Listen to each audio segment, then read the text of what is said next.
Hello guys, welcome. Collective reading tayo ngayon. Tingnan natin kung anong energy ng person mo. Para to sa no contact situation, be open-minded po, hindi halos lahat makaresonate. Piliin nyo na lamang kung alin part kayo dito. Given the message for collective para sa no contact situation. Anong energy ng person mo? Okay? Anong energy ng person mo? Give me the message. Anong energy ng person mo? Okay. Meron ditong 4 of Wands. Nafe-feel ko 11-11. Meron ka ditong mahihiling or meron kang wish na matutupad. Okay. Ito na nafe-feel ko. Meron ditong strength. Right. Give me the message. Meron dito na Nine of Swords. Meron ditong The Hermit reverse. Then Page of Swords.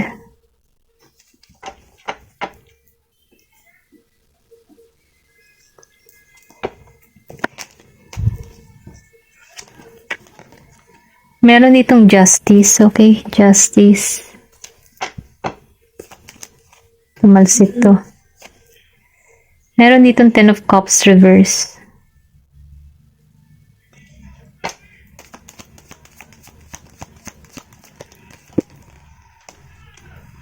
Then, Judgment. Okay? Lumabas ang Justice and Judgment. May paggising dito akong nararamdaman. Okay? Yung bang tipo na nararamdaman ko dito na meron ditong pangyayari or na biglaan na wala ang koneksyon, merong ditong sumira sa koneksyon, meron ditong naging kontrabida. Yun nararamdaman ko ha. Ayan. Okay. Nakikita ko dito, meron kang person na Aries, Leo, Sagittarius.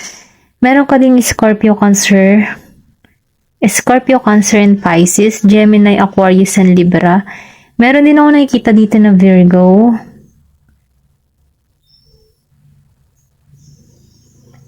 Ayun, yun lang nakikita ko dito. Nafe-feel ko dito, no? Ito yung gusto nyo mangyari, ano? Maging masaya kayo. Kumbaga, ano yung connection mo sa person mo, maraming naiintriga or maraming bumabatikos, maraming nakasubaybay. Ito lang nafe-feel ko. Before, no, maayos yung pagsasama nyo. Meron kayong lakas sa bawat isa. Maybe nakikita mo yung 11-11. May mensahe para sa'yo. Kasi nakikitaan ko dito na marami kang pagsubok na kinaharap, no? Pero ganun pa man, tinutulungan ka at ginagabayan ka dito ng angel mo. Binibigyan ka ng positibo. Pinapaisip sa iyo yung mga dapat gawin. Kasi kung makikita mo dito, Nine of Swords, then Page of Swords, may Justice, then Ten of Cups, reverse.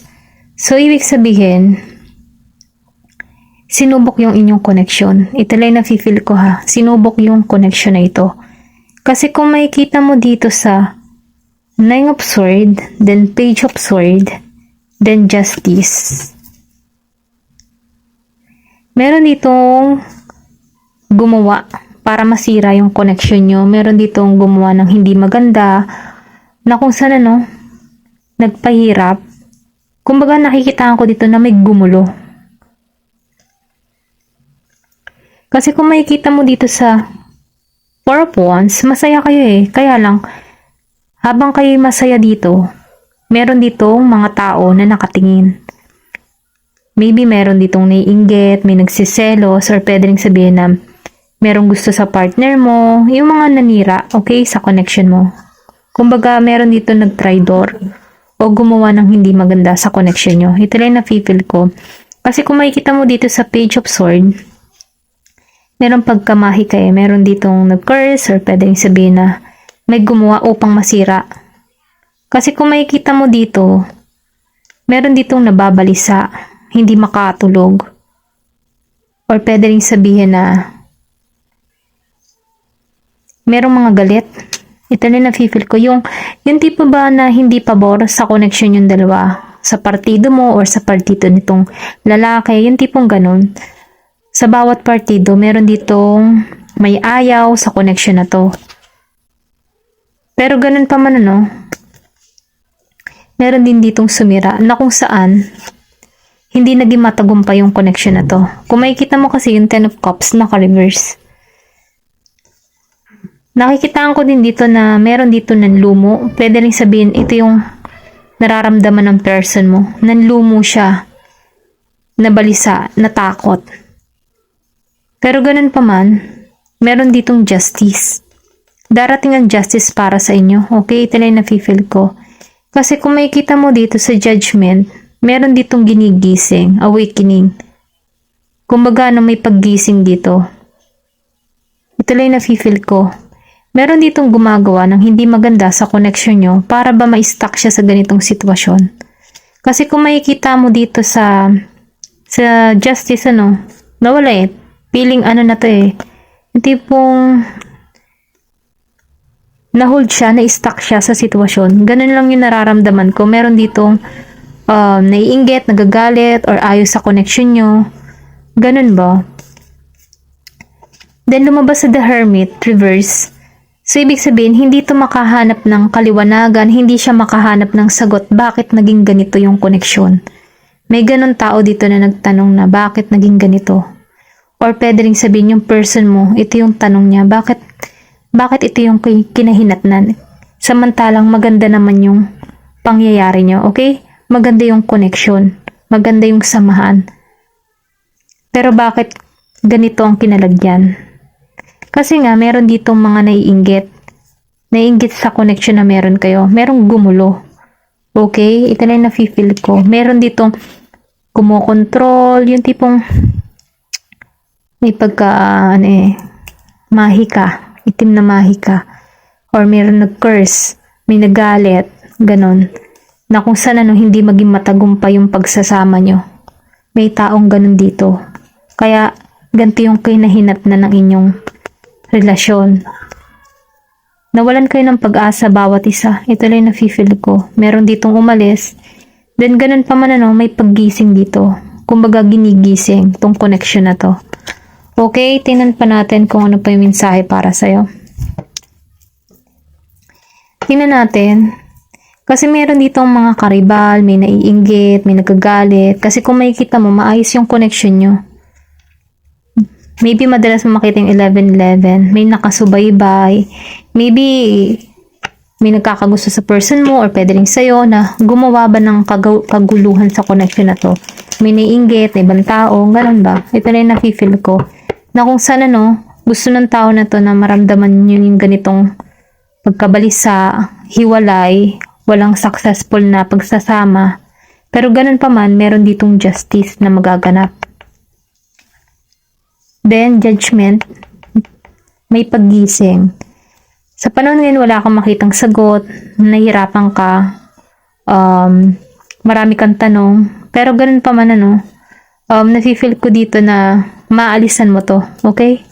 Maalisan nito. Kung ano yung person mo, maalisan nyo to. Ito lang nafe-feel ko. Tingnan natin kung anong mensahe pa para sa inyo.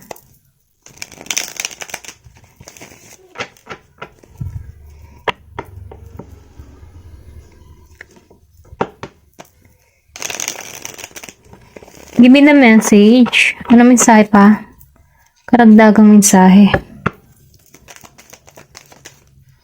Meron ditong The Empress reverse. So, meron ditong nahihirapan sa sitwasyon. Wala siyang tapang, wala siyang mahi. O, meron din ditong The Hierophant reverse. Meron kang person na Taurus. Death. Nafe-feel ko may new beginning. May new beginning na parating sa'yo. Wala na tong away, wala nang kaguluhan.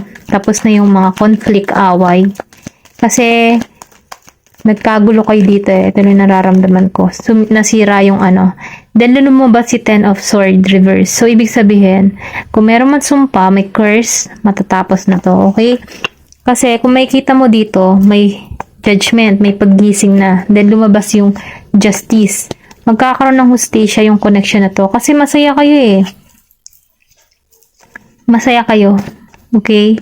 Pero dahil may mga tao na naiinggit, gumawa ng gulo sa connection nyo, okay? Meron ditong gumawa ng sumpa, black magic, yung tipong ganon, sinira yung connection nyo, or pwede rin sabihin na meron nagkakagusto sa person mo na karibal mo na gumagawa ng ganito para masira yung connection na ito. Pero ganun pa man, nakikitaan ko dito na matatapos to, okay? Kasi lumabas ang Justice and Judgment. May paggising sa connection na to. Kasi 11-11, nakita ko 11-11, ibig sabihin may mensaheng angel mo, no?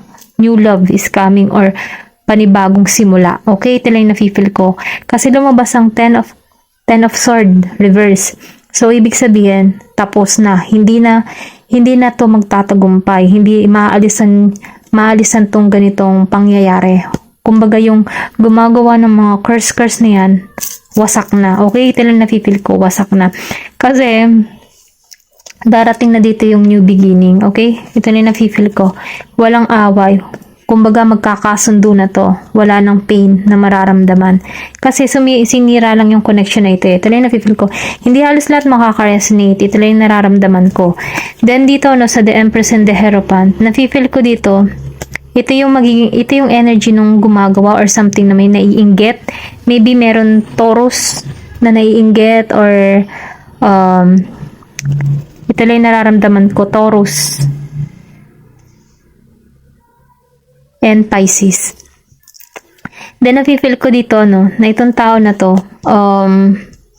yung tipo na hindi makajos, pulos galit, inggit, hindi mabuting ina. Ganon energy nito.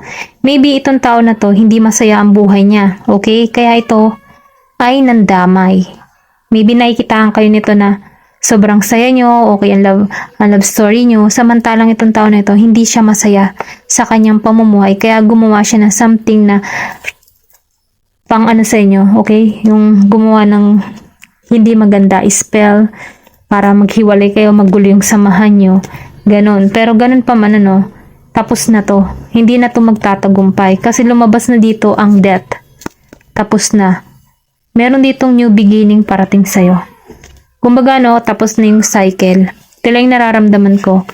Kasi may paggising dito and justice. Papabor sa iyong hustisya. Kasi ginulo yung connection nyo eh. Ito lang yung nakikita ko. Kasi dapat masaya kayo hanggang ngayon. Pero dahil may mga inggitero at inggitera or may nagagalit sa connection ninyo, sinira yung connection na to. Para ba maging ganito ka, mawala ka sa pag-iisip or ano pa man, ano, kung anong intention ng tao na to. Pero ganun pa man, dahil lumabas si 10 of Swords reverse, tapos na to. Okay? Hindi na natalab. Hindi na gumagana. Siguro, ano, natuklasan mo to, kaya gumagawa ka na ng mga protection. Okay? Ito yung nafe-feel ko. Patungo sa yung person mo. Kasi maalis na dito yung, ano, yung negatibo. Okay? Tingnan pa natin kung ano pa yung mensahe para sa'yo. Dito tayo. Give me more information. Ano pang mensahe para sa inyo? Meron ditong fright. So, ibig sabihin ano, meron ditong natatakot. Kasi, lumabasin na yung absurd. Kasi nawasak na to, no? Hindi na nagana. Kung ano yung intention ng tao na to, kung intention na to na matakot ka or matakot yung person mo or something na matakot yung sa bawat isa, no, may takot, babalik to dun sa taong yung nagpapagawa or yung gumagawa. Babalik to sa kanya. Siya yung matatakot dito. Okay? Ito yung nakikita ko.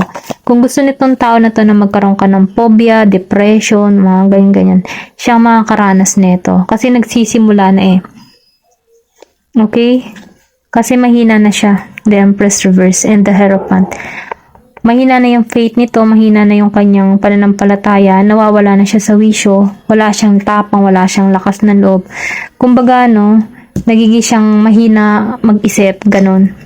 Meron ditong overload. So, ibig sabihin, maraming pumapasok sa kaisipan niya ng tao nito. Kasi hindi niya alam bakit niya nagawa itong mga bagay na to. Na kung saan nagpapabigat sa kanyang kalooban. Ito na yung nafe-feel ko. Meron ditong indulgence. Okay? May masayang magaganap sa'yo. Meron ditong robbery. Meron ditong tao na hindi naging patas. Kaya hindi naging patas kasi nga merong gumulo. Ito lang yung nafe-feel ko.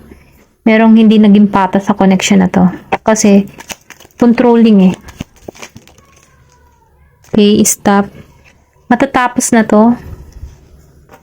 Then, kung makikita mo to, eternal love, ito yung naghihintay sa'yo. Okay? Kasi itong tao na to, yung gumagawa, no? Siya yung magiging loss. Kasi sinira nito yung connection nyo. Gusto nito magwatak-watak kayo, masira ang bawat isa. Pero siya yung mawawalaan, okay? Then dito, no, sa eternal love, ito yung naghihintay sa'yo, okay? Promising, Four of Wands. Kasi kayo talaga eh, ito na yung nararamdaman ko. Hanggang sa pagtanda, magkasama kayo. Meron ka marireceive na regalo. Okay? Ito yung nakikita ko. Meron ditong regalo or pwede rin sabihin, meron kang promotion. Mapopromote ka sa trabaho. Yung tipo bang ganun? Meron kang bonus, okay? Ito lang yung nafe-feel ko. Ayan.